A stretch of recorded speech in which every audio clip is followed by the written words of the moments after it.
Pantesan bersuara paling lantang, DPR diduga takut perkara transaksi 349 triliun terbongkar.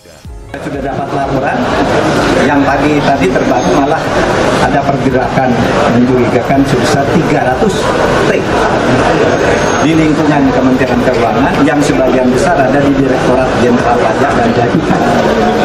Itu yang hari ini. Kemarin ada 69 orang dengan nilai hanya tidak sampai triliunan, ratusan miliar. Sekarang hari ini sudah ditemukan lagi. Di sini kira-kira 300 itu harus dilacak. Dan saya sudah sampaikan kepada Bu Sri Mulyani, PPATK juga sudah menyampaikan. Kenapa saya bicara kepada saudara, kita kan tidak bisa sembunyi-sembunyi di era sekarang. Saya tidak ngomong, itu juga bisa bocor keluar.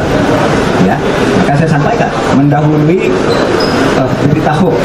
Ini yang saya sampaikan ini tidak hoax, ada datanya tertulis. Gimana kita? Lucunya lagi, ini dalam satu komite, yang satu ketuanya, yang satu sekretarisnya, yang satu anggotanya. Itulah yang saya katakan, negara ini negara lelucon. Kita bertiga aja nggak kompak. Udah nggak kompak, keluar duluan ke publik. Itu loh. Ini saya ingin katakan ini Pak PPATK, ya. Ini data ini benar nggak? Pengamat politik Rocky Gerung menyoroti sikap Dewan Perwakilan Rakyat DPR, yang terkesan tidak ingin perkara transaksi mencurigakan sebesar 349 triliun di Kementerian Keuangan terbongkar. Anggota Komisi 3 DPR RI Arteria Dahlan bahkan sampai mengancam Kepala PPATK Ivan Yustiavandana karena dianggap membocorkan informasi ke publik terkait transaksi mencurigakan di Kemenkeu.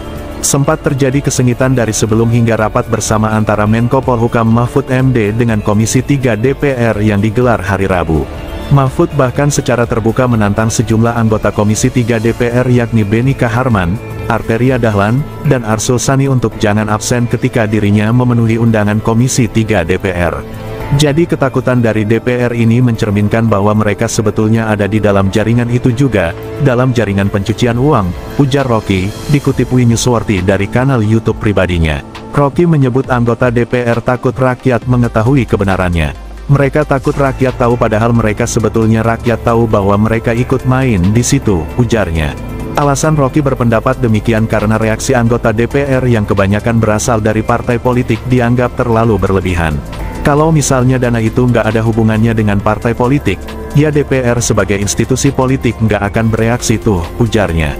Ahli ilmu filsafat ini menduga sebagian dari jumlah fantastis sebesar 349 triliun merupakan transaksi mencurigakan yang sebenarnya digunakan untuk dana kampanye partai politik. Tetapi karena ada potensi bahwa kalau dia dibuka 349 triliun itu sangat mungkin separuh itu adalah putaran uang buat kampanye atau putaran uang yang dari dulu dipakai buat kampanye oleh partai politik. Nah itu adalah pencucian uang sebetulnya di situ, jelas Rocky. Sebelumnya, Managing Director Political Economy and Policy Studies PEPS Antoni Budiawan menilai sikap anggota Komisi 3 DPR RI seperti sok paling berkuasa. Hal ini terlihat ketika Komisi 3 melakukan rapat kerja bersama dengan PPATK dan juga Menko Polhukam Mahfud MD. Dalam rapat tersebut, DPR terkesan arogan dengan menyerang Mahfud MD yang tengah berupaya mengungkap transaksi janggal sebesar 349 triliun di Kementerian Keuangan. Menurut Antoni, DPR seperti tak sadar bahwa Mahfud MD dan PPATK adalah sebagai mitra kerja, bukan bawahan.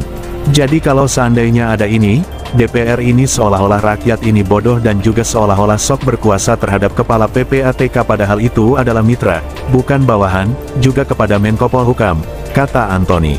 Perihal data-data yang disampaikan Mahfud MD dan PPATK, semestinya tidak lagi ada kebingungan bagi DPR. Sebab, DPR diduga sudah mengetahui hal itu karena PPATK punya kewajiban untuk melaporkan datanya kepada DPR setiap 6 bulan sekali. Oleh sebab itu, sikap sejumlah anggota DPR yang memanas saat rapat dengan PPATK dan Mahfud MD membuat Antoni menduga bahwa DPR tengah berupaya untuk melindungi instansi Kemenkeu. Nah artinya